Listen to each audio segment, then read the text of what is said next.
நல்ல விஷயங்களை கேட்பதற்கான சபை கிடையாதுங்க. சும்மா எப்போ பார்த்தாலும் தொலைக்காட்சியில் உட்காந்துட்டு இருந்தோம்னா எல்லாம் ஜெயிச்சிட்டோம்னு நினச்சிடாதீங்க. 24 மணி நேரம் அதில் உட்காந்துட்டு இருந்தால் என்ன செய்ய போகிறோம் சொல்லுங்கள் பார்க்கலாம். மதுரையில் ஒரு வீட்டில் திருடன் பிடிச்சி கட்டி வச்சுருந்தாங்க. இன்ஸ்பெக்டர் வந்தவுடனே கேட்டார், இவனை எப்படி பிடிச்சிங்க? அந்த வீட்டுக்காரம்மா சொல்லுதுங்க, இவன் மாடியில் போய் பீரோவை திறந்து நெக்லஸ் எடுத்திருக்கான், நாங்கள் பார்க்கல. கீழே வந்து பெட்டியை திறந்து ரூபாய் எடுத்திருக்கான், நாங்கள் பார்க்கல. சமயக்கட்டுக்குள்ளே போய் 3 தோசை சுட்டுருக்கான், நாங்கள் பார்க்கல. நாங்கள் பார்த்துக்கிட்டு இருந்த டிவி பெட்டியை தூக்குனா பாருங்க, அப்போ பிடிச்சோம். அவன் ஊடால போயிருந்துருக்கான். விளக்கடான்னு படம் பார்த்துக்கிட்டு இருந்திருக்காங்க. எப்படி முடியும்?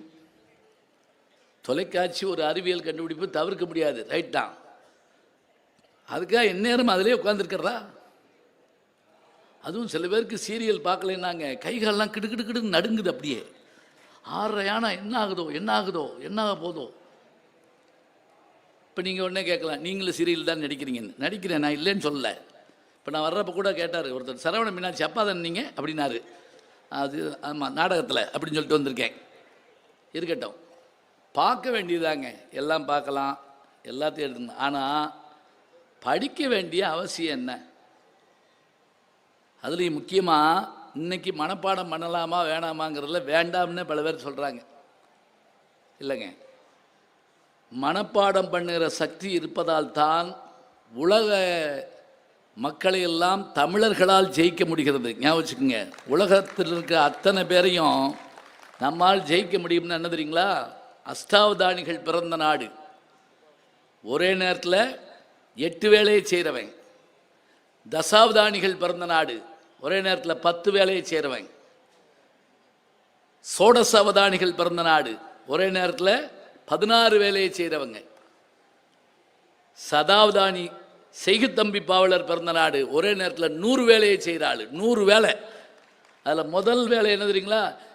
பம்மல் சம்பந்த முதலியார் அவர்கள் நாடக உலகின் தந்தை. சபாபதினு ஒரு நாடகம் நீங்கள் பார்த்துருக்கீங்கள, சினிமா பார்த்துருக்கீங்கள? சபாபதி சினிமா 1944 வந்த படம். அந்த படத்தில் இன்னைக்கு வரைக்கும் நம்மளால் மறக்க முடியாத நகைச்சுவை என்ன தெரியுமா? காளியன் ரத்னம்னு ஒரு நடிகர், அவர்கிட்ட டிஆர் ராமச்சந்திரன் கதாநாயகன். இவர் பேர் சபாபதி, அவர் பேர் சபாபதி. டேய் சபாபதி, வேலைக்காரனை கூப்பிடுவார். 4 நாவுக்கு பக்கோடா, 4 நாவுக்கு பாதாம் அல்வா வாங்கிட்டு வா. கடை வரைக்கும் போய் திரும்பி வருவாருங்க. எந்த 4 நாவுக்கு பக்கோடா, எந்த 4 நாவுக்கு பாதாம் அல்வான்னு சொல்லலையே. என்ன இதை எழுதினது பம்மல் சம்பந்த முதலியார். 92 நாடகங்கள் எழுதியிருக்காரு. ஞாபகம் வச்சுக்கோங்க, 92 நாடகம். அதில் ஒன்று மனோகரா. அது மட்டும் இல்லை, மெர்ச்சன்ட் ஆஃப் வெனிஸ், நம்ம ஷேக்ஸ்பியருடைய நாடகம் இருக்குல்ல, அதை தமிழில் மொழிபெயர்த்து அருமையான நாடகமாக எழுதியிருக்கிறார். நாடகம் போட்டிருக்காரு. நீதிமன்றத்தில் நீதிபதியாக இருந்தவர்.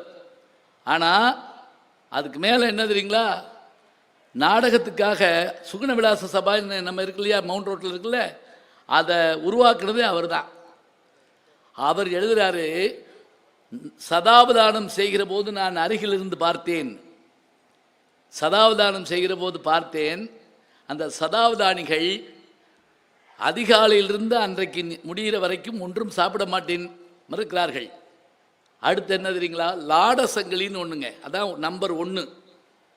2 என்ன தெரியுங்களா? பேசிக்கிட்டே இருக்கணும். 3 பூபதி சார் மாதிரி யாராவது ஒரு கேள்வி கேட்பார், பதில் சொல்லணும். 4 அவர் காந்திதாசன் ஒரு கணக்கு போடுவார், சொல்லணும். 5 கமலநாதன் சார் மாதிரி ஈட்டடி கொடுத்து பாட்டு பாட சொல்லுவாங்க, பாடணும். பின்னாடி இருந்து ஒருத்தர் முதுகில் தட்டிக்கிட்டே இருப்பார், எத்தனை தடவை தட்டாருன்னு சொல்லணும். இதில் கீழே உட்காந்து ஒருத்தர் மணி அடிச்சுக்கிட்டே இருப்பான், எத்தனை மணின்னு சொல்லணும். இத்தனையும் செய்யணும், தப்பு இல்லாமல் செய்யணும். இவ்வளவு செஞ்சால் தான் அவங்களுக்கு 100. இன்றைக்கி நீங்கள் சொல்கிறீங்களே கம்ப்யூட்டர்னு சொல்லிட்டு, அந்த கம்ப்யூட்டர்லாம் நம்ம இன்புட் பண்ணால் தாங்க ரிப்பீட் பண்ணோம். ஆனால் நம்முடைய மூளை வந்து 100 பங்கு கம்ப்யூட்டர். ஒரு எடுத்துக்காட்டு தெரியுங்களா? சகுந்தலா தேவி என்கின்ற கணித மேதை 13 கம்ப்யூட்டர்களை சுற்றி உட்கார வச்சுட்டு கணக்கு போட்டு காமிச்சாங்க. ஒரு கணக்கை எத்தனையோ டிஜிட்டலில் அந்த கணக்கை அது என்ன பண்ணு சரிங்களா? கம்ப்யூட்டர் போடுறதுக்கு எடுத்துக்கிட்ட நேரத்தை காட்டிலும் 3 செகண்ட் 4 செகண்ட் முன்னாடி போட்டு காமிச்சாங்க இந்த அம்மா. அப்போ எந்திரங்களை ஜெயிச்சு காட்ட முடியும்னா எவ்வளோ பெரிய ஆச்சரியம். இந்த அப்பப்போ கைதட்டின 7 பேருக்கு நன்றி. சும்மா தானே உட்காந்துருக்கீங்க, அப்பப்போ கைதட்டின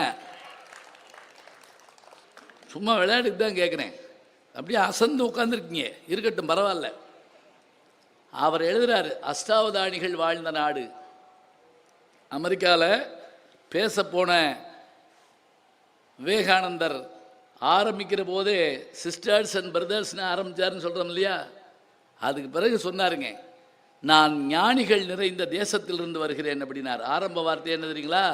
ஞானிகள் நிறைந்த தேசம். எவ்வளோ தைரியமாக சொல்லணுங்க. ஞானத்திலே பரமோணத்திலே உயர் கானத்திலே அன்னதானத்திலே சிறந்த நாடு நம்ம நாடு. இங்கே பாரத நாடு பழம்பெரும் நாடு, நீரதன் புதல்வர் இந்நினைவகற்றாதீர். பாரதி வார்த்தை சொல்லி கொடுக்கறதுங்க, அப்படியே பிரமாதமா.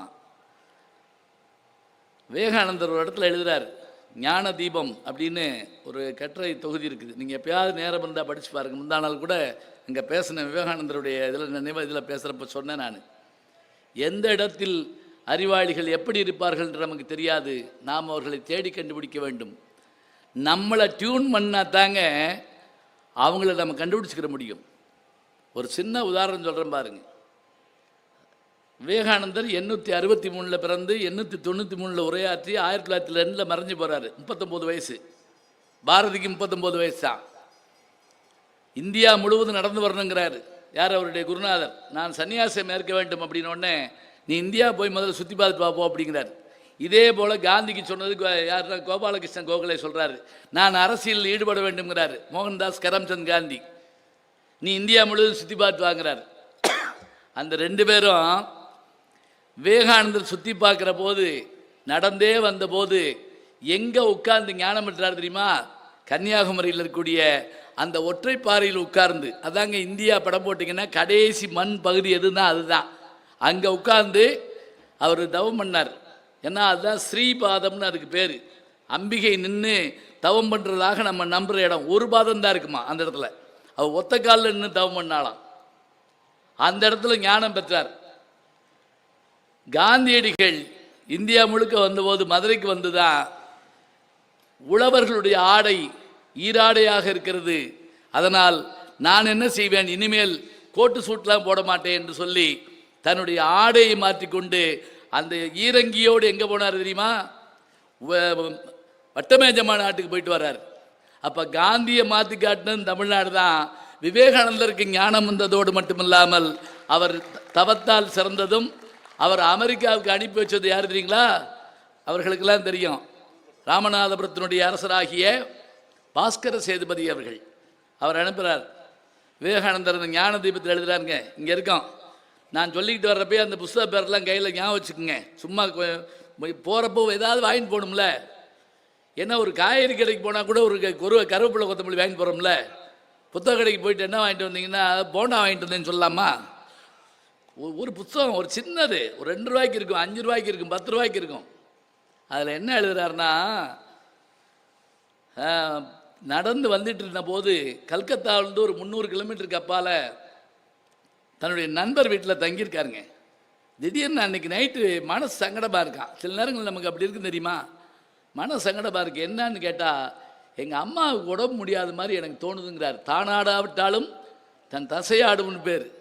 எங்கள் அம்மாவுக்கு உடம்பு முடியாத மாதிரி இருக்குது. இப்போ என்ன செய்யலாம்? இன்றைக்கி இருந்தால் உடனே மெசேஜ் பார்க்கலாம், இல்லாட்டி ஸ்கைப்பில் அந்த அம்மா பேச சொல்லிடலாம். நல்லா இருக்கேன் அங்கே இரு அப்படின்னு சொல்லிட்டு சொல்லலாம். இப்போ என்ன பண்ணுறது? தந்தி கொடுத்தாலும் போய் சேர 3 நாள் ஆகும். அப்போ இரவு முழுக்க தூங்காமல் வருத்தத்தில் இருக்கிற விவேகானந்தர் ஒரு நண்பர் என்ன பண்ணாராம், சரி வா என் கூட நம்ம போய் ஒரு இடத்துக்கு கூப்பிட்டு போய் அந்த இரவில் ஒரு சுடுகாட்டு கூப்பிட்டு போகிறாருங்க. அந்த சுடுகாட்டில் ஒரு இது ஒன்று உடல் வெந்துக்கிட்டு இருக்கு. பக்கத்தில் ஒரு ஆதிவாசி ஒருத்தர் உட்கார்ந்துருக்கார். ட்ரைபல் தலை முடியெல்லாம் அப்படி விரிஞ்சு கிடக்குது. அந்த வெளிச்சத்தில் அவர் உட்கார்ந்துருக்கார். இவர் போன நண்பர் என்ன பண்ணாரா, அவருடைய மொழியில் பேசிட்டு, இவர் என் நண்பர் மனத்துயரத்தில் இருக்கிறார், என்னன்னு கேளுங்க. அந்த ஆள் அந்த இதிலேருந்து ஒரு விறகை பிடுங்கினானாங்க. பிடுங்கி தரையில் இப்படியே என்னமோ கோடு போட்டானா. போட்டுட்டு அவருடைய நண்பர்கிட்ட சொன்னானா, இவர் யார் தெரியுமா? இவரால் இந்தியாவுக்கு புகழ் வரப்போகிறது, கடல் தாண்டி போய் வரப்போகிறான் இந்த மனிதன். இதை மொழிபெயர்த்து சொன்னாராம். அந்த இதையா நாங்கள் கேட்க வந்தோம். இப்போ நம்ம ஜோதிடம் கேட்குறப்ப நீங்கள் யோசிச்சு பாருங்கள். நீ பிரதம மந்திரியாய் வருவாய், சிரிச்சிருவான். ஏய் ஜாரு, ரொம்ப கூட கூட தர்றேன், இதெல்லாம் சொல்லாத, சிரிப்பு தாங்க முடியல என்னால். அதே ஆள் 3 நாள் உனக்கு கண்டம் இருக்குது, வெளியே போகாதானே படுத்துருப்போம் வீட்டுக்குள்ளேயே. பாருங்கள், நெகட்டிவான விஷயத்தை நம்புவோம், பாசிட்டிவான விஷயத்தை சிரிப்போம். அதெல்லாம் இருக்கட்டும். எங்கள் அம்மா அப்படின்னாராம். அந்த அந்த ஆதிவாசி திரும்ப சொல்கிறாருங்க, நீ வெளிநாட்டுக்கு போவான்னு நான் ஏன் சொன்னேன் தெரியுமா? நீ திரும்பி வருகிற போதும் உன் தாய் இருப்பாள், அது வரைக்கும் நீ கவலைப்படாத. இதில் என்ன ஆச்சரியம் தெரியுங்களா? விவேகானந்தர் அமெரிக்காவுக்கு போயிட்டு அந்த நண்பருக்கு எழுதுகிறாருங்க, நான் அயலகத்தில் இருக்கிறேன், அன்றைக்கு நீ அழைத்து போன அந்த நண்பரை பார்த்தபோது என் எதிர்காலத்தை எந்த விதமான ஒரு ஆதாரமின்றி எடுத்து சொன்ன அந்த படிக்காத மனிதன், பாமர மனிதன், ஈமப்புகையின் வெளிச்சத்தில் என்னுடைய எதிர்காலத்தை தீர்மானித்தானே. இந்தியா ஞானிகள் மிகுந்த தேசம், எங்கே யார் இருப்பான்னு தெரியாது. இதுக்கு என்ன சொல்கிறது? எந்த புத்துல எந்த பாம்பு இருக்கு அப்படிலாம் சொல்லக்கூடாது. இப்படியே தீய வார்த்தையாக சொல்லுவாங்க. அதுக்கு என்ன சொல்லணுமா? எந்த பூவில் எம்புடு தேன் இருக்குன்னு யார் கண்டா அப்படி சொல்லணுமா? எந்த பூவில் எவ்வளோ தேன் இருக்குங்க. ஏன்னா தும்பப்பூலையும் சின்ன அழகான தேனி வந்து உட்கார்ற மாதிரியான தேன் இருக்குங்க.